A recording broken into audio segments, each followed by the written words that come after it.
साल ही बदला है जिंदगी। इंस्टा पे आपको ऐसे बोलने वाले हजारों इन्फ्लुएंसर्स और रील्स मिल जाएंगे, पर कोई भी आपको ये नहीं बताएगा कि अपनी इस बेजान सी जिंदगी को कैसे फिर से रंगीन बनाएं, कैसे इस बेजान सी जिंदगी में जान भरें। नमस्कार, मैं हूँ रूपाली और स्वागत है आप सभी का हमारे आज के इस लाइफ चेंजिंग वीडियो में। Number 1, make sun your best friend. हाँ दोस्तों, जैसे भूख लगने पर खाना खाना ज़रूरी होता है, ठीक वैसे ही सुबह जल्दी उठना भी उतना ही ज़रूरी होता है in case of making our life full productive.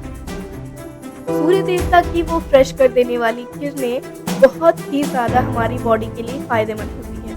Plus हमारी बॉडी सुबह को सबसे ज़्यादा एक्टिव होती है और ये अपने पीक पर होती है। उसके बाद ये धीरे धीरे एनर्जी लेवल्स जो होती हैं वो डाउन होती रहती है। इस वजह से आप देखोगे कि मोस्ट ऑफ द जॉब्स की टाइमिंग 10 to 6 या 9 to 5 व्हाटएवर इट इज होती है, क्योंकि सुबह को वे लोग जानते हैं कि सुबह को हम सबसे ज़्यादा प्रोडक्टिव होते हैं और सबसे ज़्यादा हम लोगों से प्रोडक्टिविटी को लेने के लिए इस टाइमिंग रखते हैं। तो हम लोग ये चीज़ तो समझते हैं कि सुबह को हम सबसे ज़्यादा एक्टिव होते हैं। प्लस ये सुबह की एनवायरनमेंट, सूर्य देवता की वो फ्रेश कर देने वाली किरणें makes us most productive as well as it improves our immune system, improves our mood and also helps us to fight with laziness and anxiety. दोस्तों, अक्सर हम ये करते हैं कि सुबह उठने के चक्कर में किसी एक मोटिवेशनल वीडियो को देख लेते हैं और सोचते हैं कि हम सुबह 5 बजे जल्दी से उठ जाएंगे, पर ऐसा नहीं हो पाता। आप इसके पीछे का रीज़न सोचते होंगे कि आप खुद ही लेज़ी हैं, पर ऐसा नहीं है। असल में क्या होता है कि हमारी जो बॉडी है वो इतनी ज़्यादा जल्दी अडाप्ट नहीं कर पाती है चेंजेस को, जिस वजह से हम सुबह जल्दी नहीं उठ पाते। ठीक है, तो इस वजह से हमें क्या करना है कि इस प्रोसीजर को थोड़ा पार्ट बाई पार्ट करके चलना है। जैसे अगर हम 8 बजे उठते हैं तो हमें 7 बजे की अलार्म फिक्स करनी चाहिए या 7:30 बजे की अलार्म फिक्स करनी चाहिए।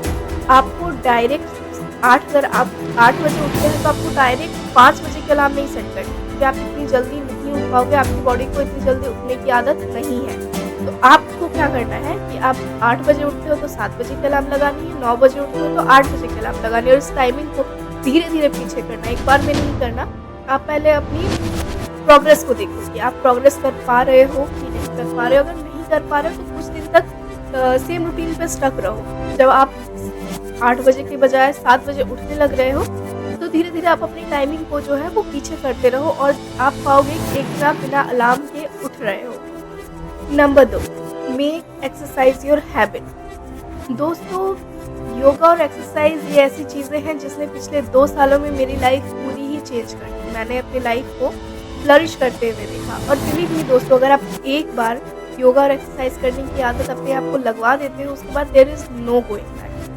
मैंने ये खुद एक्सपीरियंस किया है कि मैं पहले बहुत ज़्यादा लेज़ी थी। मैं सुबह को 9 बजे उठती थी, 10 बजे उठती थी और एज अ स्टूडेंट मेरे पास कोई काम था नहीं और कोविड वगैरह भी थी, तो मतलब कोई मैटर ही नहीं करता था सुबह को। पर फिर मैंने अपने आप में चेंजेस लाना स्टार्ट किया और आज मैं सुबह 4 बजे उठ सकती हूँ, मुझे कोई प्रॉब्लम नहीं है। मैं उठती भी हूँ, मैं एक्सरसाइज करती हूँ, सुबह उठती हूँ, एक्सरसाइज करती हूँ और मैं अपनी जो भी रूटीन वर्क है मैं वो करती हूँ। तो जो एक्सरसाइज और योगा है ये आपकी लाइफ में बहुत बड़ी इम्पैक्ट डालती है और अगर आप एक बार योगा और एक्सरसाइज करने लगते हो उसके बाद फिर there is no going back. फिर आप खुद से उठने लगते हो सिर्फ एक्सरसाइज करने के लिए, और अगर आप एक दिन नहीं करोगे तो फिर आपको अच्छा नहीं लगेगा, आपको लगेगा कि कुछ तो छूट गया है। तो इसलिए आप योगा और एक्सरसाइज करिए और ये बहुत ही ज़्यादा बॉडी के लिए फ़ायदेमंद है। ऐसा कहा जाता है कि the people who exercises daily have the better mental and emotional health. आप एक्सरसाइज सुबह या शाम कभी भी कर सकते हैं या दोनों टाइम कर सकते हैं, that totally depends upon you. लेकिन हाँ, अगर आप सुबह को एक्सरसाइज करते हो, मेरे हिसाब से, मैं अपने एक्सपीरियंस से बता रही हूँ, तो अगर आप सुबह को एक्सरसाइज करते हो तो ये सबसे बेस्ट होगी आपके लिए। और आप ट्राई करो कि आप जब भी एक्सरसाइज करो आप खुले में करो, क्योंकि जहाँ सूर्यदेव की मतलब लाइट आ रही हो बेटर होगा आपके लिए, आपको ज़्यादा फ्रेश फील होगा। अगर आपके पास ज़्यादा टाइम नहीं है, आप सुबह को एक्सरसाइज नहीं कर सकते हो, आप जॉब करते हो या कुछ भी करते हो तो कुछ टाइम तो आप निकाल ही सकते हो। और अगर नहीं तो आप शाम में भी कर सकते हो या रात में। इट्स माय पर्सनल एक्सपीरियंस कि मैंने एक बारी ट्राई किया था रात को एक्सरसाइज करने का। मैंने किया तो उस रात मुझे बहुत ही अच्छी और गहरी नींद आई। तो I can tell you that हाँ, ये बेनिफिट करती है।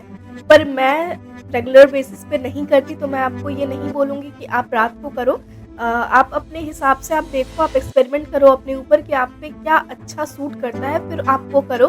That totally depends upon you. और आप ट्राई करो कि कुछ अपने एक्सरसाइज़ेज़ में कुछ ब्रीदिंग एक्सरसाइज़ेज़ भी इंक्लूड करो। प्लस इसमें आप वैदिक इंडियन मंत्रास को भी इंक्लूड करो, क्योंकि जो मंत्रास होती है वो हमारे बॉडी में डिफरेंट टाइप की वाइब्रेशंस पैदा करती हैं और बहुत ही ज़्यादा बेनिफिशियल होता है मेंटल लेवल पे भी। और इसी वजह से हमारे जो इंडियन ऋषिज़ होते थे पहले, वैदिक ऋषिज़ होते थे, वो इस चीज़ को बहुत ज़्यादा प्रैक्टिस करते थे। आप देखते होंगे टीवी में या फिर आपने पढ़ा भी होगा, जैसे बहुत सारी चीज़ों में, जैसे बहुत सारे स्क्रिप्चर्स में पढ़ा होगा कि लोग ऋषि अपने साधना में मंत्रोच्चारण करते थे, जैसे कि ओम का मंत्र हो गया या फिर और भी बहुत सारी चीज़ें हैं, मंत्रास हैं। तो आप वो सब ट्राई कर सकते हैं और डेफ़िनेटली मैं कह सकती हूँ कि आपको अपने लाइफ़ में एक ड्रास्टिक चेंज देखने को मिलेगा। आप अगर कोई मंत्रा नहीं जानते हो तो आप ओम का जाप भी कर सकते हैं। ओम तो यूनिवर्सल वाइब्रेशन है, टोटली डिपेंड्स अपॉन यू। आप अपने धर्म की भी मतलब मंत्रास को ट्राई कर सकते हो। So that depends upon you. पर मैं take the responsibility of your food. खाना दोस्तों हमारे लाइफ में क्रूशल रोल अदा करता है, साथ ही ये सबसे most important part of our life है और हम इसे लाइटली लेकर के अपनी लाइफ के साथ खिलवाड़ करते हैं। दोस्तों, खाना सिर्फ हमारी बॉडी ही नहीं बल्कि हमारे ब्रेन पर भी असर करती है और जिसकी वजह से हमें मेंटल और फिजिकल लेवल पर नुकसान होता है और इस वजह से हम अनप्रोडक्टिव ही हो जाते हैं। रॉन्ग टाइम पर नींद भी आती है और जिस वजह से हमें बहुत ही ज़्यादा लेजी फील होता है, which is the biggest drawback of our lifes. There is a famous quote saying, let the food be the medicine and let the medicine be the food। मतलब दोस्तों, अपने खाने को मेडिसिन की तरह लो और उसी मेडिसिन को अपना भोजन बनाओ। पर दोस्तों, हम मैदा, शुगर और पैकेज्ड फूड जैसे चीज़ों को खाकर अपने हेल्थ को नुकसान पहुंचाते रहते हैं, जिसकी वजह से हमें फिजिकल, मेंटल और काफ़ी हद तक नुकसान पहुंचता है, पर हम ये नहीं समझ पाते। अपने अमृत जैसे भोजन को जहर बना देते हैं। तो चलिए आज एक प्रॉमिस करते हैं अपने आप से कि आज से हम ऐसी चीज़ों को अपने लाइफ से कट डाउन करेंगे और वैसी चीज़ें खाएंगे जो हमारे हेल्थ के लिए बेनिफिशियल हो। हम हमारी लाइफ में dry fruits and beneficial diet को इंक्लूड करेंगे, जिससे हमारी बॉडी पर बहुत ही अच्छा प्रभाव पड़ेगा और जो हमें फिजिकल और मेंटल लेवल पर नरिश भी करेगा। Number 4, make reading a habit. Reading as a habit itself a therapy. Those who reads could be 2.5 times less likely to develop Alzheimer's disease than a non-reader. Once again, a famous quote comes which says, "A man lives 1,000 lives before he dies, but a man who never reads lives only once." दोस्तों, इसका सीधा मतलब ये है कि जो इंसान हमेशा पढ़ता रहता है वो दूसरे की लाइफ और दूसरे की एक्सपीरियंसेस को भी जी सकता है। दूसरे की एक्सपीरियंसेस, टीचिंग सभी को अपने ब्रेन में घुसा सकता है और वो 1000 लाइफ जी सकता है, क्योंकि हम अपने हिस्से की लाइफ जीते हैं और हम उतना ही जानते हैं जितना हम एक्सपीरियंस कर पाते हैं। पर by reading biographies and other books हम किसी और की लाइफ और किसी और की लर्निंग्स को भी अपना बना सकते हैं। पर जो इंसान नहीं पढ़ता वो सिर्फ एक बार ही जीता है, क्योंकि वो सिर्फ अपनी ज़िंदगी ही जीता है। प्लस रीडिंग हमारे बॉडी के लिए भी अच्छा है, मतलब हमारे ब्रेन के लिए बहुत ही ज़्यादा बेनिफिशियल है।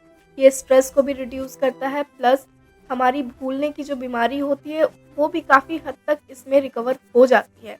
प्लस आप पढ़ते पढ़ते आपको ऐसा लगेगा कि आप बहुत सारी चीज़ें जानने लगे हैं, तो ये आपके लिए एक सेल्फ इम्प्रूवमेंट वाली एक्टिविटी होगी। Reading also exercises the brain, it increases general knowledge, improves our sleep and much more. आप रीडिंग किसी भी बुक से स्टार्ट कर सकते हैं दोस्तों, चाहे वो कॉमिक बुक हो, स्टोरी बुक हो या कोई भी बुक हो। आपको बस पढ़ना है, क्योंकि आपको अपनी कंसंट्रेशन लेवल को एक जगह बैठाना है, फिर आप कोई भी बुक कभी भी पढ़ सकते हैं। आप सबसे पहले पढ़ने की जो हैबिट है उसे वापस लाइए, जगाइए, क्योंकि हम बचपन से स्टोरी बुक्स हम सब बच्चों को ही मुझे लगता है कि पसंद होगी, मतलब हर इंसान पसंद करता है। दोस्तों, आप किसी स्टोरी बुक, किसी कॉमिक बुक या किसी भी तरीके की बुक, बायोग्राफीज़ या फिर स्पिरिचुअल बुक या कोई किसी भी तरीके की बुक से आप अपना जो ये जर्नी है स्टार्ट कर सकते हैं। Just start reading today, don't think too much. कोई भी बुक उठाइए और बस पढ़ना शुरू कर दीजिए, उसके बाद आपकी जो हैबिट है ये खुद ब खुद बनती चली जाएगी। बस आपको अपना कंसंट्रेशन लेवल एक जगह पर ला करके रोकना है।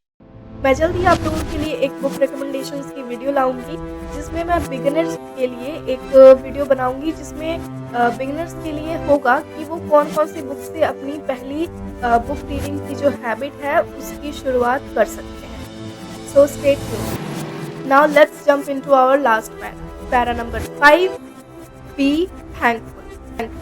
दोस्तों, हम अपनी बिजी लाइफ में ये भूल जाते हैं कि हम क्या हैं।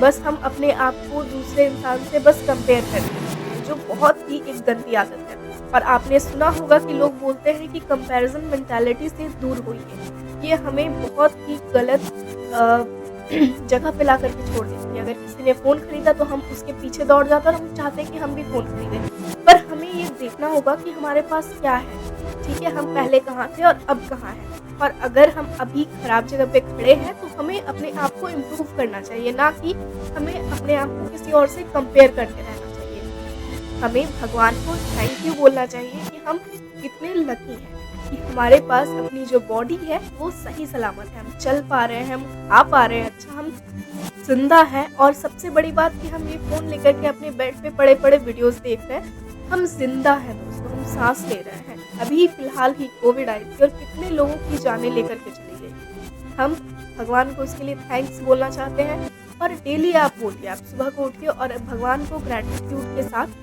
थैंक्स बोलिए कि हम बहुत ही अच्छी लाइफ जी रहे हैं। क्योंकि मैं जब बाहर रोड पे भी निकलती हूँ तो मैं देखती हूँ कि कितने सारे लोग हैं जो जिनके पास अपना घर नहीं है, जानवर है जो रोड पे भटक रहे हैं, ठंड में सिकुड़ के बैठे हुए एक दूसरे से। हम उनसे अपना कंपेयर कर भी नहीं सकते। भगवान ही जानते हैं कि वो अपनी लाइफ कैसे गुजार रहे हैं। ये तो जानवरों की बात है, पर असल में दोस्तों ऐसे भी लोग हैं जो सिर्फ दिन का एक टाइम खाते हैं, या वो भी नसीब नहीं है उन लोगों को। तो हमें सोचना चाहिए कि हम कितने लकी हैं कि हमारे पास अपनी बॉडी और हम अपने आप को सुधार सकते हैं। मैं ये नहीं बोल रही कि आप ये कंपेयर करिए कि उनके पास कितना कम है, हमारे पास कितना ज़्यादा है, पर हमें एटलीस्ट ये सोचना चाहिए कि हमारे पैर, हाथ, मुंह सब चीज़ सलामत है और हम अपने आप को सुधार सकते हैं। Being grateful is the medicine to our body and also mental health. और जिसने हमें सब कुछ दिया उसे तो थैंक यू बोलना बनता है। और एट द एंड मैं आप लोगों से ये एक्सपेक्ट करूँगी कि आप इस वीडियो को सीरियसली लेंगे और आप अपनी लाइफ को, आने वाली लाइफ को स्ट्रक्चर करेंगे और अच्छे से नरिश करेंगे। क्योंकि दोस्तों आपको खुद के लिए करना है, किसी और के लिए नहीं करना।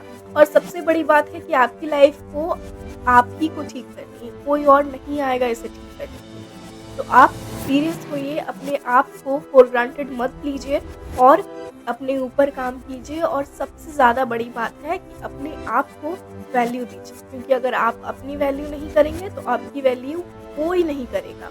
और सबसे लास्ट बात ये है कि आप इन चीज़ों को एक्शन में लाइए, क्योंकि करना सोचने से ज़्यादा ज़रूरी होता है दोस्तों। पीस।